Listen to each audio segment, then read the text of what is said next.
अस्सलामु अलैकुम वरहमतुल्लाहि वबरकातुह।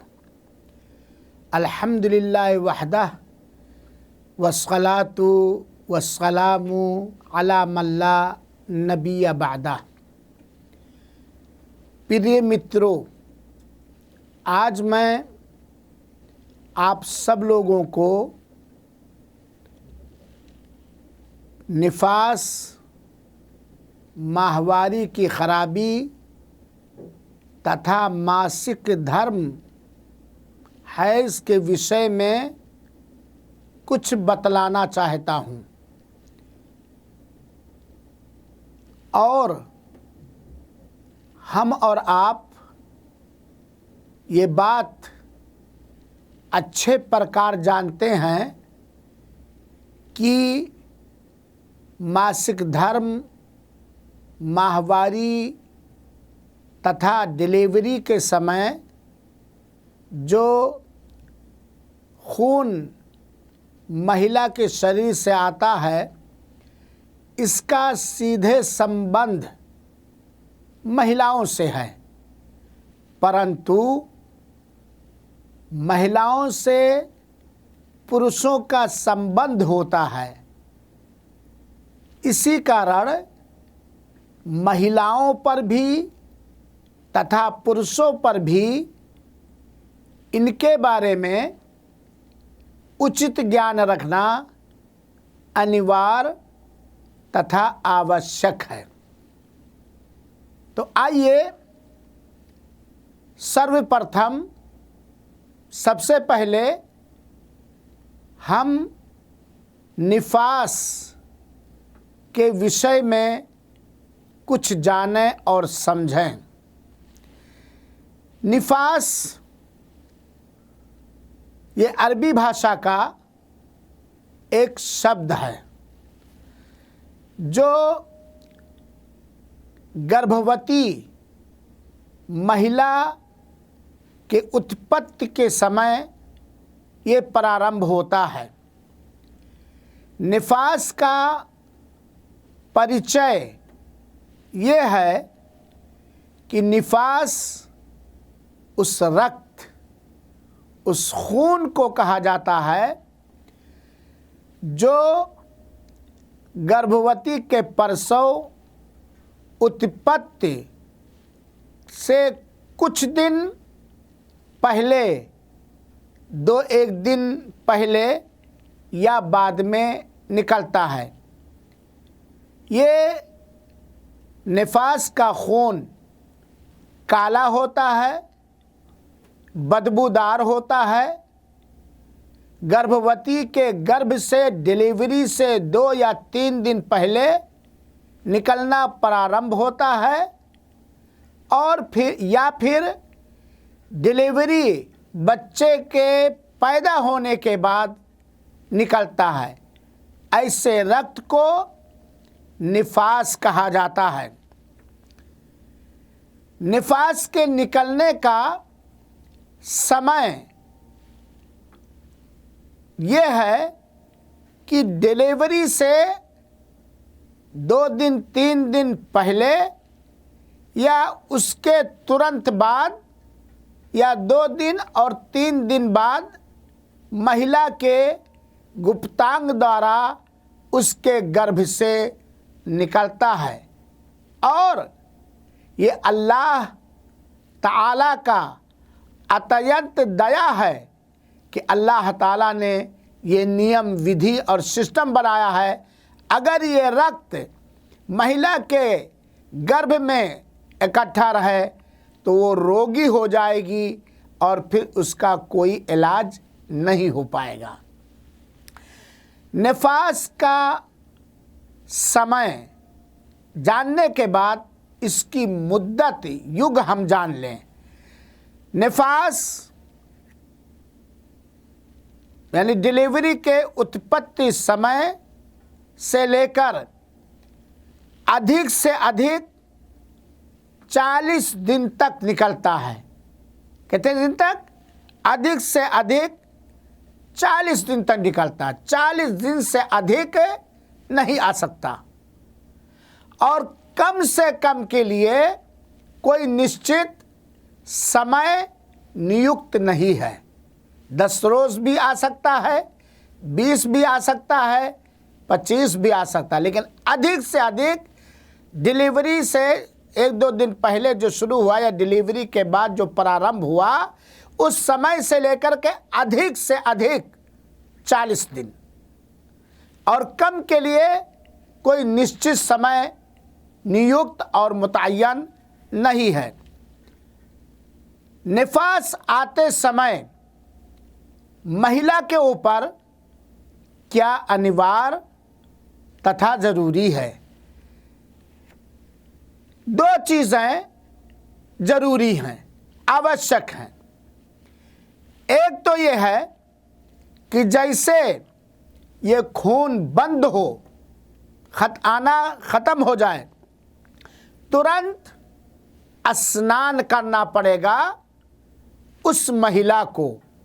और स्नान की विधि तथा नियम मैं पहले बतला चुका हूं। बिना स्नान किए हुए वो पवित्र नहीं हो सकती और उसे पवित्रता प्राप्त नहीं हो सकता। दूसरी चीज जो महिला के ऊपर, निफास वाली महिला के ऊपर अनिवार्य है कि अगर निफास या इस खून के आते समय कोई ऐसा व्रत, रोज़ा जिसका रखना महिला के ऊपर अनिवार्य था और इसके कारण वो नहीं रह सकी, बाद में उसकी पूर्ति करनी पड़ेगी और उसे दोबारा रखना पड़ेगा।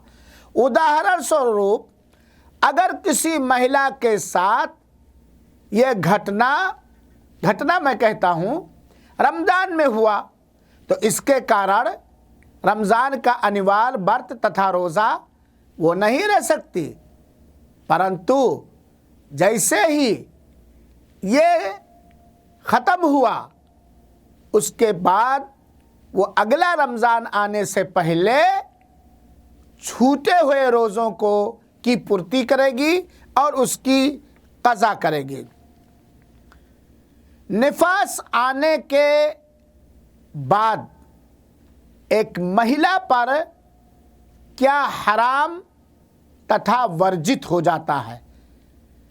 अगर किसी महिला के साथ ये मामला हो जाए तो कुछ ऐसे कार्य तथा काम हैं कि वो नहीं कर सकती, उसके ऊपर वर्जित हो जाता है। नंबर 1, नमाज, ये क्षमा कर देता अल्लाह ताला। नंबर 2, रोज़ा, नफाज समाप्त होने के बाद वो रोज़ा की पूर्ति करेगी, क़ज़ा करेगी। नंबर 3, तवाफ़ काबा का, इस दिशा में, इस हालत में वो तवाफ़ नहीं कर सकती। नंबर 4, डायरेक्ट सीधे कुरान को नहीं छू सकती। अगर उसे छूना है तो हाथ में कवर वगैरह लगाना पड़ेगा। नंबर 5, ऐसी महिला मस्जिद में ठहर नहीं सकती, टिक नहीं सकती। नंबर 6, ऐसी महिला के संग जो पति होने का अधिकार एक पति अपनी पत्नी से प्राप्त करता है वो नहीं हो सकता है। यानी मियाँ बीवी के पति पत्नी के जो संभोग होते हैं वो नहीं कर सकता है। इस दिशा में विशेष स्थान में परंतु वो अपने हृदय को शांति प्रदान करने के लिए दूसरे प्रकार के मज़े और स्वाद ले सकता है, लेकिन विशेष रूप से उस स्थान में वो हम बिस्तरी नहीं कर सकता जिस स्थान से ये निफास का खून आता है। तो ये ऐसी महिला के लिए ये 6 काम वर्जित, हराम और गैर मुनासिब हैं। नंबर 6, निफास का निर्देश क्या है या आदेश क्या है। ऐसी महिला जिस गर्भवती को उत्पत्ति से ये खून निकलना शुरू होता है, ऐसी महिला जो प्रतिदिन के कार्य करती थी वो करेगी, खाना पीना सोना नहाना व आदि तो वो कर सकती है। नंबर 2, पति से संभोग, हम बिस्तरी और जमा विशेष स्थान में कदाप नहीं कर सकती है। केवल ये 2 इसके निर्देश हैं। वो सब कुछ काम पति के साथ सो सकती है, उसका खाना बना सकती है, हंसी मजाक कर सकती है, चिमट सकते हैं, बोसों चुम्बन चाटन कर सकते हैं, परंतु ये हम बिस्तरी नहीं कर सकते। ये हुए संक्षेप में निफास के आदेश और निर्देश तथा मसले और मसाइल। महिला के शरीर से एक और खून निकलता है जिसका नाम अरबी में इस्तिहादा है। इस्तिहादा के निर्देश। इस्तिहादा को समझाने के लिए हमारे समुदाय तथा समाज में ये प्रसिद्ध है कि यह एक रोग है। इस्तिहादा ये एक रोग है जिसको माहवारी की खराबी के नाम से याद किया जाता है। तो आप यूँ समझ लें कि इस्तिहादा का मतलब माहवारी की खराबी।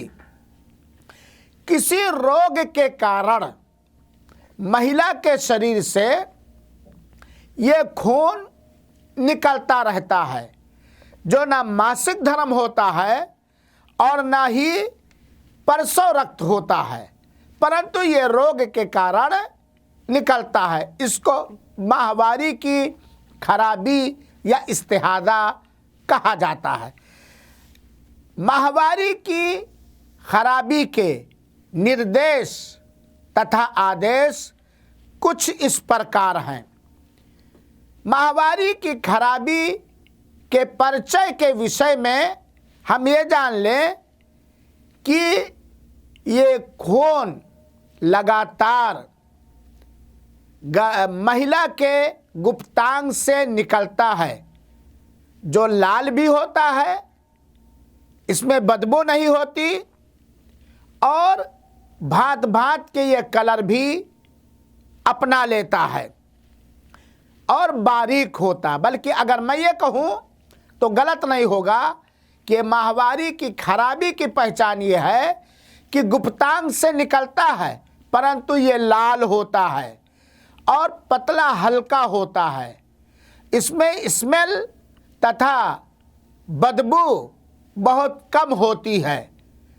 ये इसका पहचान है जिसको माहवारी की खराबी कहते हैं। अलबत्ता हम ये जान लें कि माहवारी की खराबी के कारण, इसी रोग के कारण आने वाले रक्त या खून का कोई निश्चित नियुक्त समय नहीं है। जिस प्रकार गर्भवती जब डिलीवरी होती है तो उसके लिए एक नियुक्त और निश्चित समय है डिलीवरी। माहवारी की खराबी के खून के निकलने के लिए कोई निश्चित तथा नियुक्त समय नहीं है और इसी प्रकार इसकी कोई निश्चित नियुक्त समय भी नहीं है, इसकी कोई मुद्दत भी नहीं है। माहवारी की खराबी की रोग से पीड़ित महिला के ऊपर क्या अनिवार्य है। माहवारी की खराबी के रोग के कारण पीड़ित महिला बिल्कुल पवित्र महिला के प्रकार है और इसके ऊपर कोई चीज, किसी चीज से बचना भी वर्जित नहीं है और कोई कार्य करना भी वर्जित नहीं है। ये नमाज भी पढ़ेगी और ये रोजा भी रखेगी और इसका पति इससे पति होने का अधिकार भी प्राप्त करेगा, संभोग भी करेगा। जिस प्रकार एक पवित्र महिला होती है उसी प्रकार वो महिला भी होगी जो माहवारी की खराबी के रोग से पीड़ित है और इसके ऊपर कोई भी चीज अनिवार्य नहीं है। ऐसी महिला का आदेश क्या है?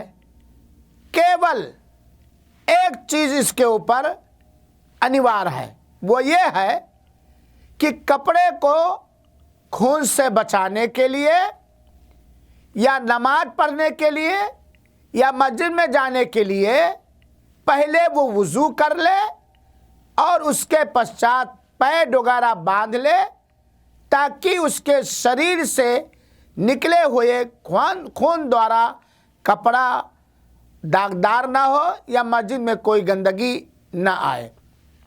और हर समय की नमाज के लिए ये वुजू करेगी, हर समय की नमाज के लिए ये वुजू करेगी और इसके ऊपर अनिवार्य है कि वो अपने कपड़े की रक्षा करे, खून की हिफाजत करे। कोई पैड वगैरह कपड़ा वगैरह बांध ले उस स्थान पर जिस स्थान से निकलता है, ताकि खून जो निकलता है पूरे शरीर के कपड़े में या किसी स्थान में या मस्जिद में ना लगना पड़े। और हर नमाज के लिए ये वुजू करेगी। तो ये हुआ माहवारी की खराबी के खून का कुछ व्याख्या। आइए अब हम मासिक धर्म, जिसको अरबी भाषा में हैज कहा जाता है या माहवारी कहा जाता है या एमसी कहा जाता है, और इसके आदेश तथा निर्देश जानना हम सब के लिए अनिवार्य है, क्योंकि इसका संबंध धर्म से है। इन सारे खून जो महिला के शरीर से निकलते हैं, इसका संबंध किससे है? धर्म से भी है। तो हैज, जिसको आप माहवारी कहते हैं या मासिक धर्म कहते हैं या एमसी कहते हैं, इसका परिचय क्या है हम इसको जान लें। ये महिला के गर्भ से बच्चा दानी से निकलता है। दूसरी चीज, ये गाढ़ा और काला या काला और सुर्ख मिलकर के होता, कलेजी के कलर का, कलेजी के कलर का। तीसरा, इसमें बदबू होती है, स्मेल होता है, इसके अंदर बदबू होती है, स्मेल होता है। और यह प्राकृतिक फितरी खून है। इसको माहवारी कहा जाता है या मासिक धर्म कहा जाता है। और अल्लाह ताला का ये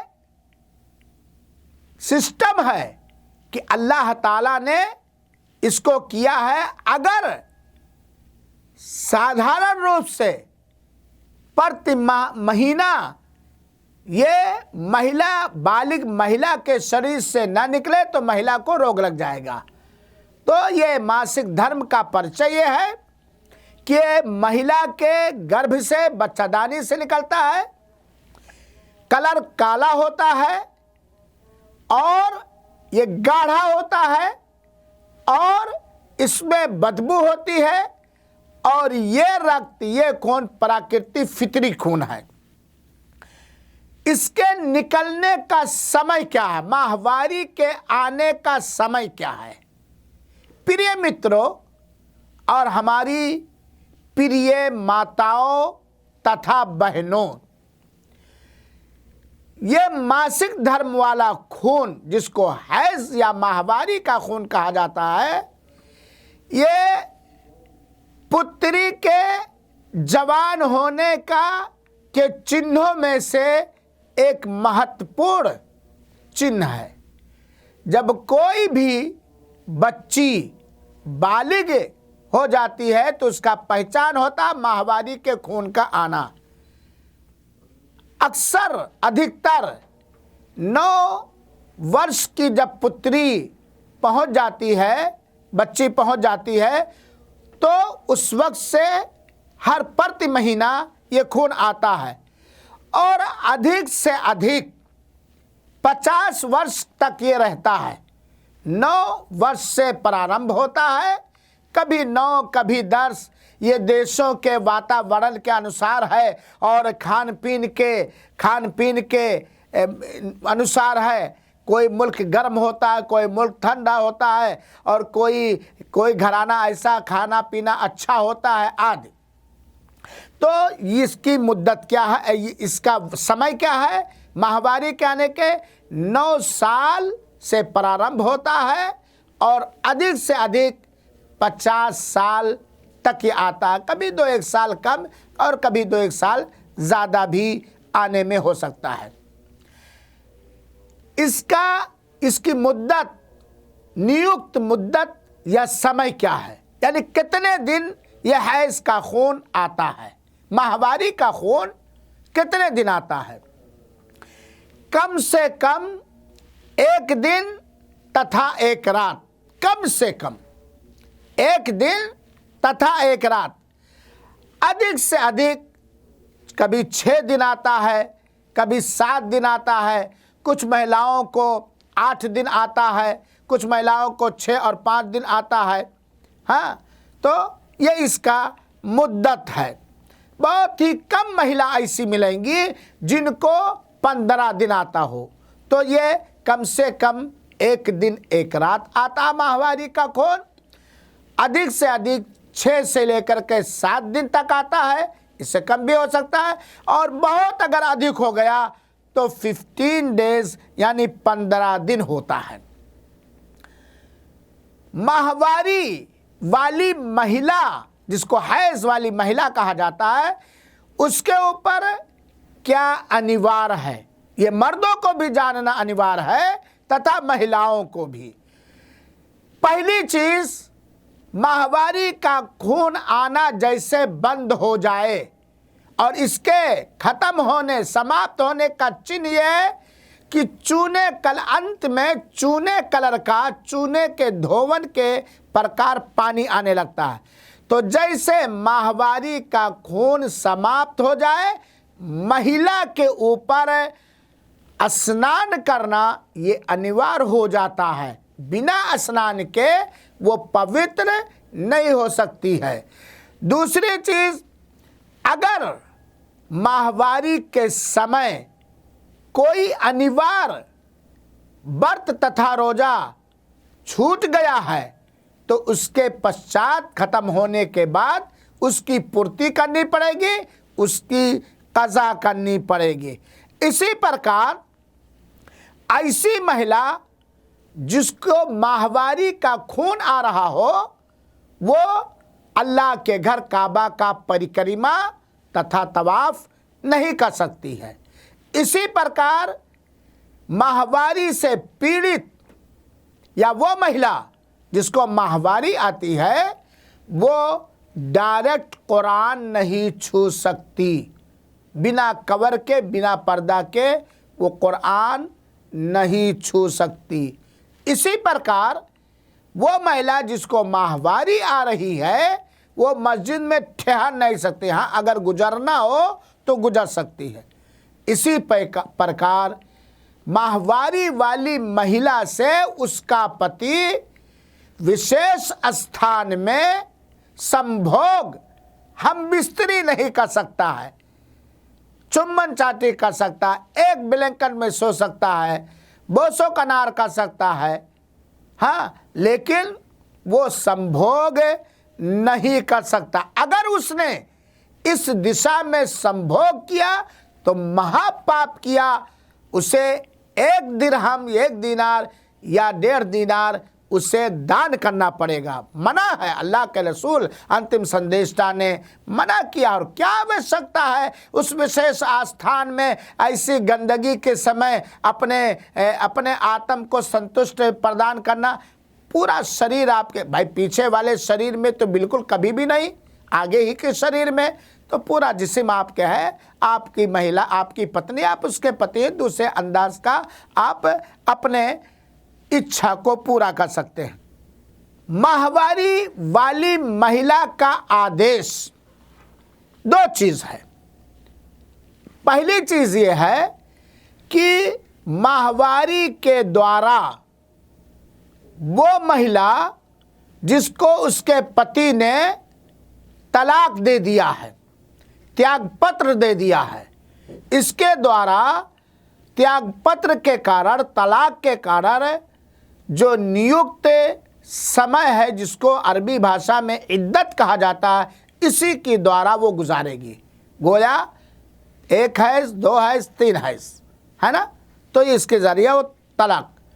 दूसरी चीज़, रोज़मर्रा प्रतिदिन जो कार्य करती थी, घरेलू कारोबार, शौहर के साथ मामला, संभोग के अतिरिक्त सब कुछ करेगी।